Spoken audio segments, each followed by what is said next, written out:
It's a good day.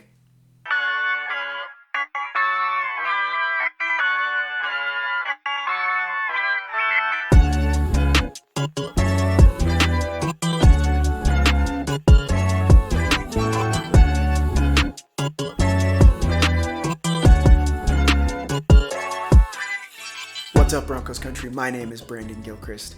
Feeling good after a statement win from our Denver Broncos. The Broncos hadn't beaten the Eagles on their home turf since John Elway was the QB. In 113 games, the Broncos were 1-112 when trailing in the fourth quarter by 14 points or more. And Sunday's win against the Eagles makes it win number 2. As I mentioned, the Eagles have won messy all year. Frankly, it goes back to last year as well. This was going to be a knockdown, drag-out fight, and I was excited to see if the Broncos were up to the task of going blow for blow with the Eagles in that type of contest.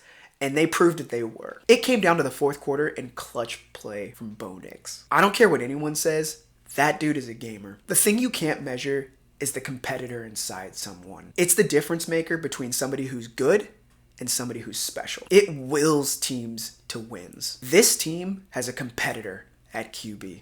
Let's talk about some key moments of the game. Most of them happened in the fourth quarter, to be frank. You had a huge 3rd and 15 conversion on a clutch throw and catch between Bo and Courtland Sutton. You had a gutsy 2-point conversion call from Sean Payton, throw from Bo to his boy Troy Franklin. Sean said after the press conference, they knew they were going to get that conversion. They were confident in that play, and it sounds like he also had more up his sleeve that he didn't even get to. You had a big fourth quarter kick from Will Lutz of 36 yards. That basically made it so that the Eagles were forced to have to go for a touchdown to win the game. You had our team finally close out a game. The offense scored points when they needed to, and the defense made a stop when they were supposed to. It's awesome to see that this team is learning how to close games. That's how you win the National Football League. All right, let's dive deeper into this game. Overall, this is a confidence-building performance for this team. I love to see that this team fights all the way till the end. Beating not only a playoff contender, but the Super Bowl champions will create momentum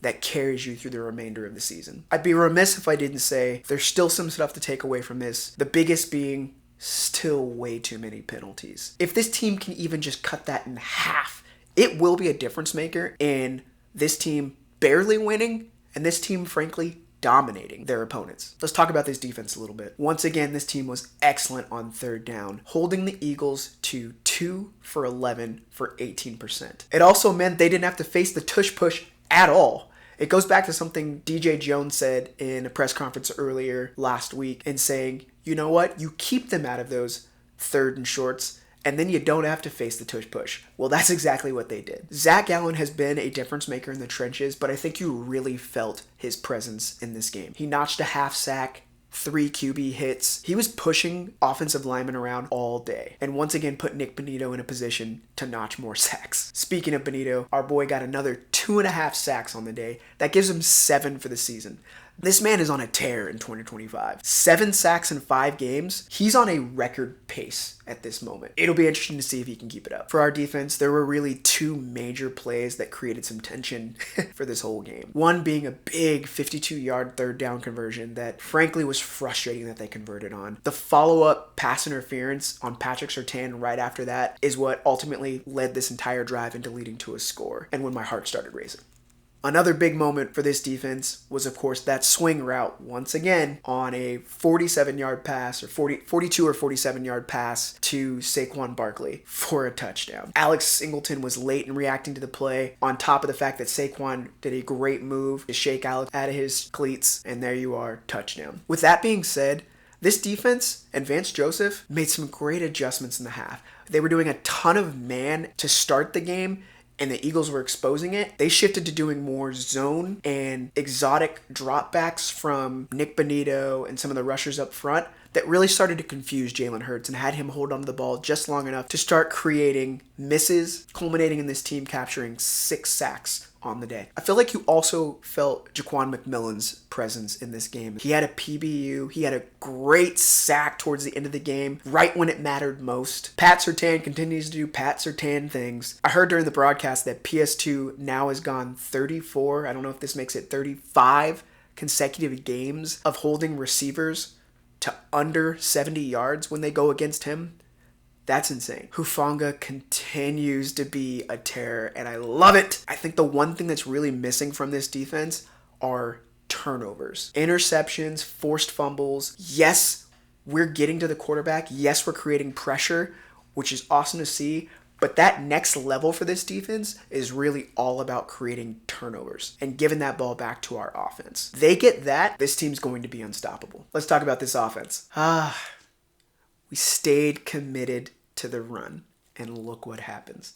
J.K. Dobbins had another great day, 20 carries for 79 yards. R.J. Harvey didn't rush as much, but he was present in the passing game. It was really great to see us spread the ball around again for 2 consecutive games. That's what we need to continue to do to keep defenses on their toes. You had Troy Franklin catching 3, Marvin Mims catching 2, Tyler Bidet 1, Sherfield 1, Troutman with a big catch towards the end of the game. We had an Evan Ingram sighting. He also had a touchdown.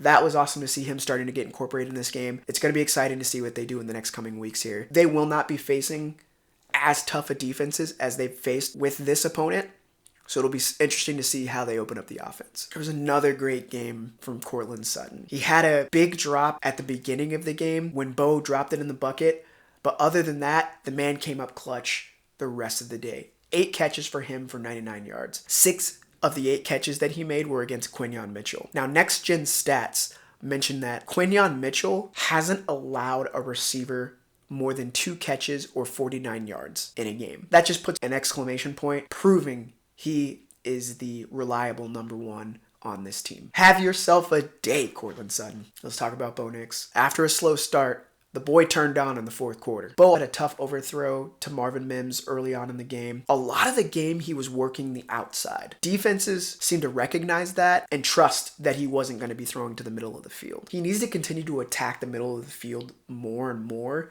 whether it's through the air or with his legs, for defenses to adjust, and I think that'll open up the rest of the passing game. Hopefully after his fourth quarter performance, people aren't going to be talking about Bo's accuracy anymore. There's nothing wrong with Bo's accuracy whatsoever.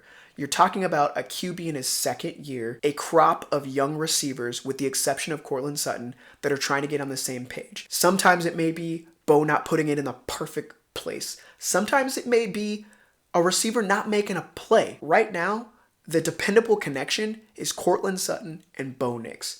You have Bo trusting the fact that he can put it in an area around Courtland, and then you've got Suddy, who's going to go up and going to make a play for his quarterback. That's the relationship and that's the combination that we need to see blossom with some of the other receivers, and hopefully that'll come soon. I mentioned Bo using his legs, and it was great to see him use them in the second half.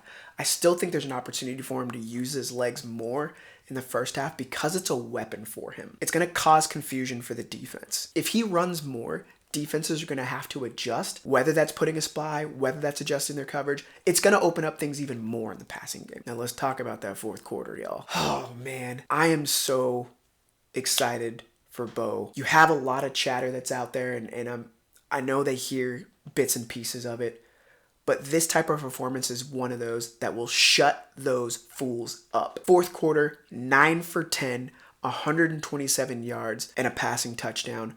152.08 quarterback rating. You're making plays when it matters most. You're putting the team on your back. You're willing them to wins. That's special. Some of those throws that you were making, that 3rd and 15 conversion, that play to Evan Ingram for the touchdown, the kid is playing special. Let's hope this is the start of consistent play for Bo, because if it is, watch out. I said before, special teams were really going to matter in this one, especially with the fact that the Eagles came into the game having blocked 3 kicks already this year. Special teams did their job. Jeremy Crawshaw punted the heck out of the football with 7 punts and a 46.9 yard average. 5 of his 7 punts inside the 20. Will Lutz made his kicks. The Broncos were not subject to any sort of special teams flub or block from the Eagles. That's a great day. As always, let's talk about build the bunker or bring the thunder. In terms of build the bunker, I've already talked about one piece of this, and that's the penalties. On the day, Broncos had 12 penalties for 121 yards. It's way too many.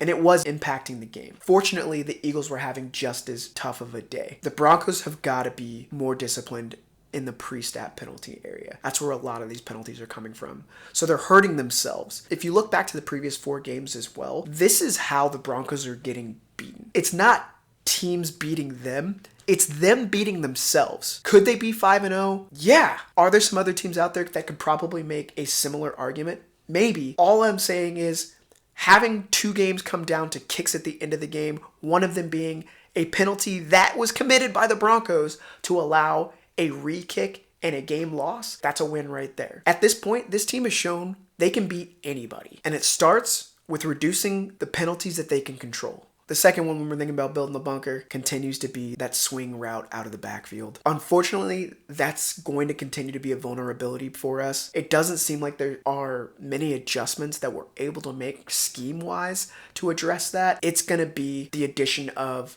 a player who has the ability to move laterally and cover. And I just don't think we have that type of consistent play right now. In terms of bringing the Thunder, let's talk about identity. This team leads with defense, a strong running game, and a quarterback that can make some plays. And you saw the blueprint fully on display on Sunday. I hope they double down and keep doing more. If they can do that consistently, our Denver Broncos will be the team that everybody fears facing. All right, let's give some weekly salutes. My first weekly salute goes to special teams. I told you it was going to be extremely important. Will Lutz starting the game off with a 55-yard field goal, followed up with a 36-yard field goal in the fourth quarter to force the Eagles to have to march down the field for a touchdown to win the game, which they did. Jeremy Crawshaw with 5 punts inside the 20. Marvin Mims, no bobbles today. Special teams, great job today. I also want to give a salute to Courtland Sutton. The dude has been balling. He continues to be the reliable target for Bo. 8 receptions for 99 yards. Right now, he's sitting at 5,705 career yards, which is the 8th most